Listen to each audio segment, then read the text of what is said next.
नंदुरबार शहराचे विद्यमान आमदार गोरगरिबांची कैवारी चंद्रकांत रघुवंशी उर्फ चंदूभाई यांचं बुधवारी रात्री नंदन नगरीत आगमन होणार आहे।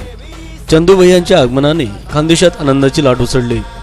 14 नोव्हेंबर रोजी दुःखद आजारावर उपचार घेण्यासाठी भैया चेन्नईला रवाना झाले होते। तब्बल 5 महिने 8 दिवस भैयांवर उपचार सुरू होते। चंदू भैया सुखरूप घरी यावे यासाठी अनेक कुटुंबांनी, विविध क्षेत्रातील पदाधिकाऱ्यांनी, व्यापारी व सामान्य कार्यकर्त्यांनी देखील चंदू भैयांसाठी प्रार्थना केली होती। 5 महिने 8 दिवसांचा पडलेला खंड येत्या 25 आणि 26 तारखेला नंदुरबार येथे केसी पाडवी यांच्या प्रचारार्थ सभेत चंदूभाई यांची तोफ गरजणार आहे। पुन्हा तोच जोश, उत्साह चंदूभाईमध्ये दिसून येणार आहे।